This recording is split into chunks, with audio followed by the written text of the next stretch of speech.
Wathi usaduze wena bathula ngabomu.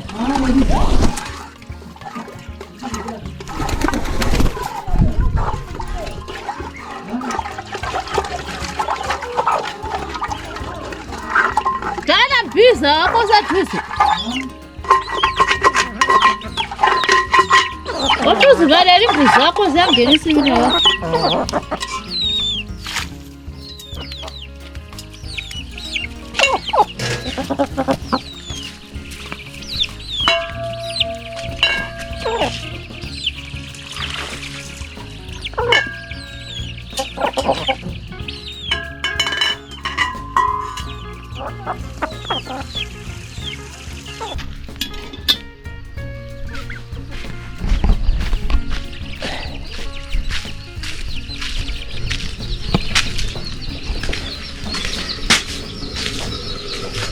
Leo Peter sayifuna sejayeleze kunani. Zahleka guys, my parents are talking here. Talk. You saying what? Mama is saying what? You made us not to eat any blah blah blah relish which is not up to date. So we only want very good relish. As for Kulu, Kulu doesn't eat even vegetables. He only wants meat. What? Meat? Carpenter. Fish. And you want sweet potatoes. He doesn't like chunks. Oh, you have to eat chunks now. Chunks in fushwa, vegetables. He doesn't touch. It's all because of you. They're saying because of me now, they no longer, they don't want to eat anything. They now want sweet, good things. Only good things. Yeah. This one which you are cooking now, you won't even touch it. Yeah? You won't touch it, you see? But you have to eat. This is now healthy food. He has his own relish, and you came with this. I came with this again. Spoiling you. You came with this. This one was left from yesterday. Yes. So this one which you came with. I bought this in Norton, this guys. Is for you. Just manage that one. Yeah, so today we have this African vegetable. So they're saying it's all because of me. I'm the one who spoiled them. Now they no longer eat this. No, that is for you, not Papa. Me, I want this not one Kulu. today. Kulu will not take water. Today I want this. But I'm not going to yeah.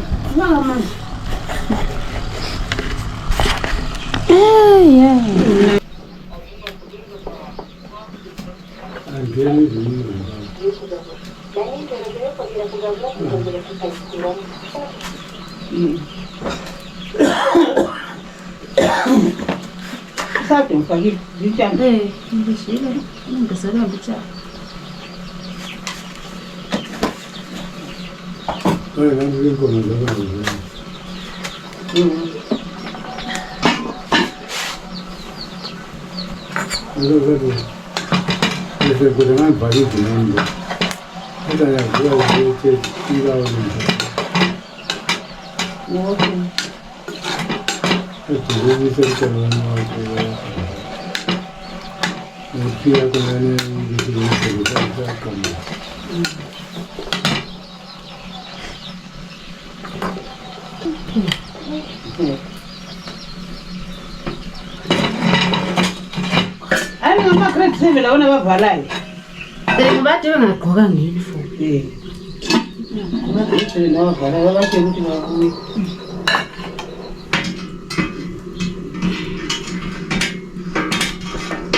Mary Wakajana. Aye. I got about 50 cents government. Labana, dola. Awakajana. Dola single. Have a good look. No one other than the motor. I don't know what I feel like the Kachana.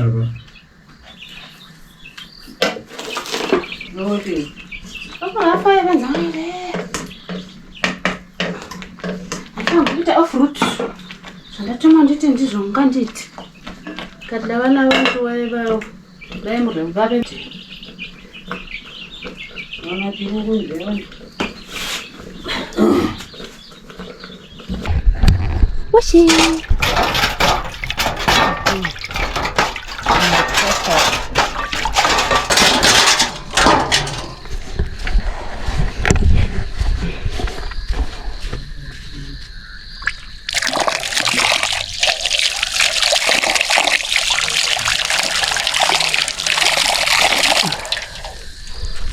Alright.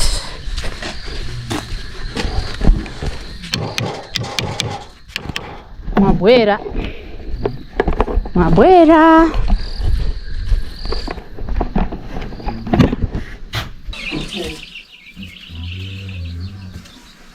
Pero yo ahora voy a cantar la yo no estuvo. Es la misma.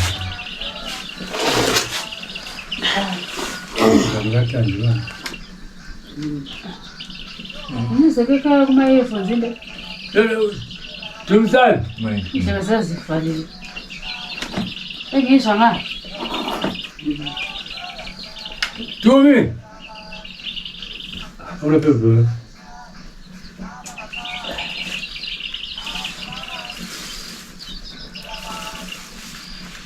Ala buka zamu spray buka ngari mbo.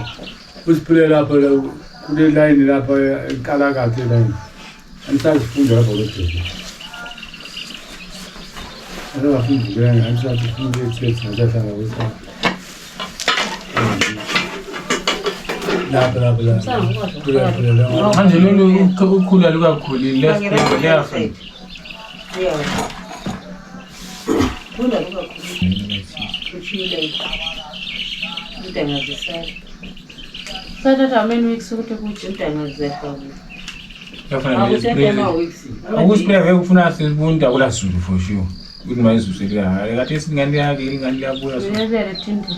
Manje uzokwazi phela ukuthi kuyakuna okanye. Hayi Zulu yade siyalazi ngoba lapha line 3-4 days. Faze. Omkhulu. Vele kuli Kuni zikathathe. hayi zama safeze zakho. Uzami kusebenza. Kwema. Ngivulele ngifuqizile. No. Zama safeze ya. Ezakagogo. Yeah. Ukufekela ngapha kwensimbi lapha. What enza ngami uyathi so ngami yakho ibhodi yakho ukuyena. Lapha. Ngami uyayibusela ngapha. Uthi linga. So,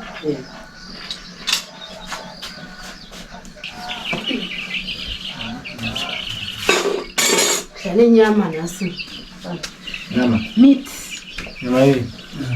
Special. Uda zote nyama hii. Kile dinga ndiwa hii. Tugeita save basi. Must not know. Hizo ni kotu mzukako pia. Usheri tata. Asa chera. Sasa. Aya ndio na kiwa leo. The fish was fishing.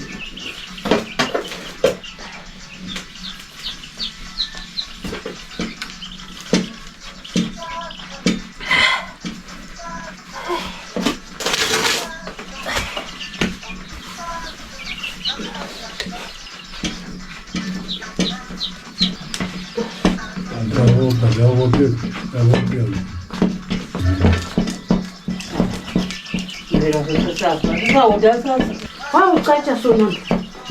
Ikwenza mhlokwane lethumbe. Wayelethumbe ezivulu. Elinde ucatsha. Ucamele. Akawaye ucatsha ngekho. Khona ukufihla. Ubuye. Uyazi njalo kwesikho. Ngesikhathi ephume ngaso. Udlala. Uyazi yona. Mina ndibaphuma ndibephathe yaphuma nade wakhanye. Idlala nje. Awungeza mlandira wayo. Ani amtshela ukuthi ngamanje angakhohlwa umlandira. Abe kitchen, abe phambili ngisemuva. Ebe ngiyazwa ikhona.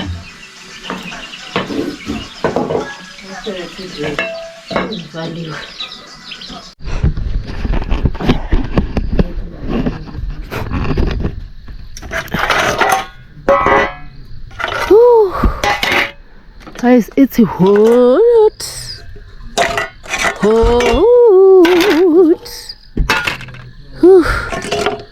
Hiya. Yo. Okay. Hiya.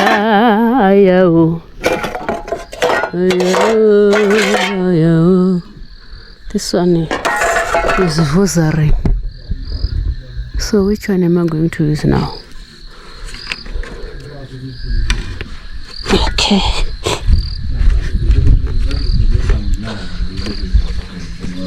Aba winile hit.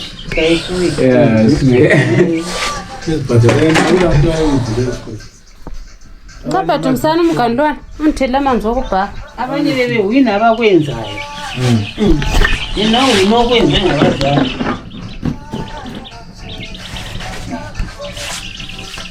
Abanye bawina abakwenzayo. Smartness.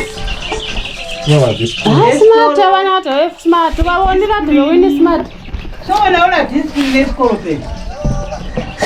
Uthi ngawina into ezimbili. Uzawina next year. Wena ni smart discipline. Ngawina ukubhadala esikolo. No discipline. Zokwakhe Discipline. okwakhe Lalela nesikole. Ukuthi uyalalela esikolo ngabe Kanti wena ndawufunda ukucacishela okwakho yona. ukuthi uyalalela esikolo. Akulanto yakayini. Lobo akuwinile lo. Manje ngapha amabhuku akhona. Achekelisa. Manje usithengise. Abenze ngibone lutho mina lokungitshela akula ngitshele khona. Ngicela ngithini. Andotshini useyisa price yakho. Price ezilapha kithi. Ngamabhuku wodwa. Mabhuku amangaki? 3. Kulokwakho kwesikolo kuyini? Amabhuku amathathu kuphela kulokunye. Uyadlala ibhola yini? Discipline smart nesikolo. Akulalo. Amabhuku amathathu. Sala ngiyohani mwana, ngisho Yohani. Ngathi zawina next year. Amabhuku amathathu kuphela kungalokunye. Ni smart. Tibachuze 1 phakathi kwalama balalela. Yabo? Lokazala sithuze yona. Ngikana. Ukuchause. Niyo discipline. Alright. Ehlisi ngilebo ngokumahle. Ngibona vele kule discipline utala. Discipline lokena. Isimahle. Ngiyalalela lokho. Kule nje wile. Ya uthini.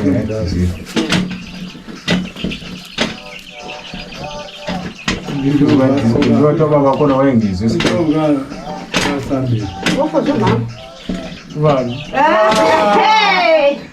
Umakoti wenu. Awuzi ugogo wakhe hayi.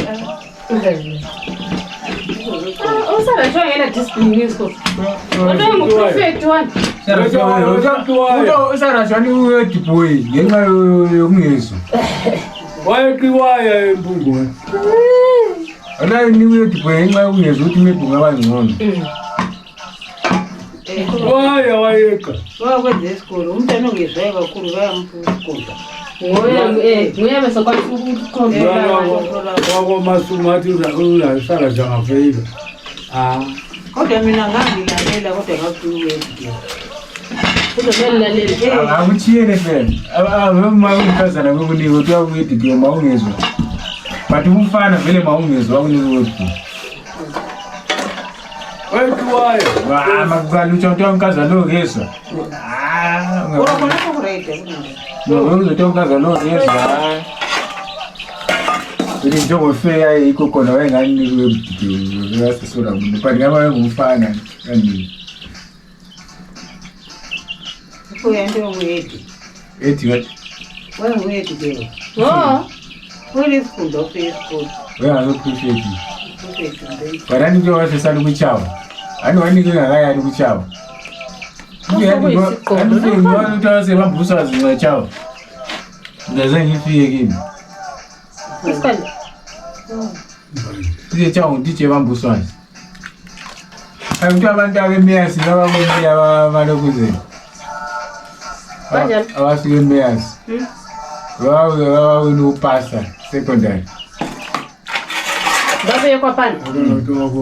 Oh. abafu abemeyasi Kula bemeya sabafundela pesondala. Oh. Ngoba ngapha kuseduze kulale. Okwafunda yesasa. Esenzokata. So namhla futhi sele sini. ba Bese ready. Mina. Ma? Unati kapowani. Usama lumgalami. Nje ko ongalo ko. Atinya bakona telichona le Esikolo. ayi mitole ntukule nyama The best meat so far. ngoba vile No logo. Mise ungaphuza ko. Wona.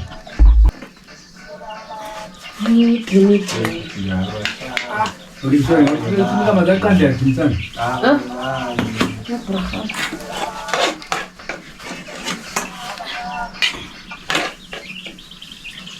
Kamsa. Kau suplane sing kami.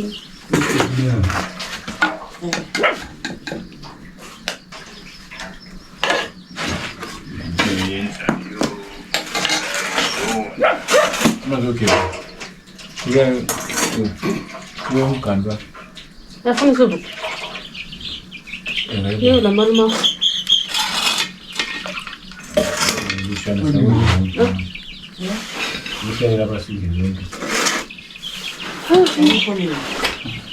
Ndare maine. Mutenda. You guys look at that. Fish from Norton.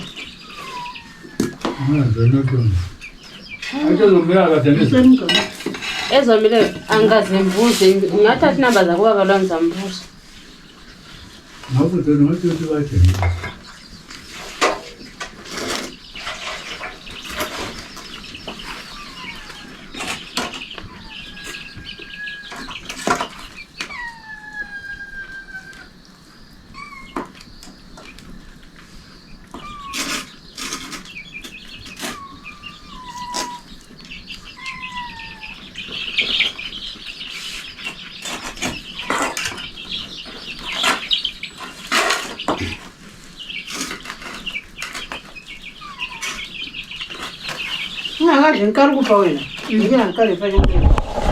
Got to start with me.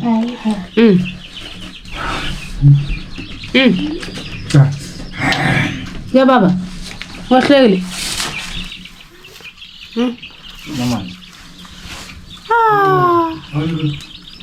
Stress.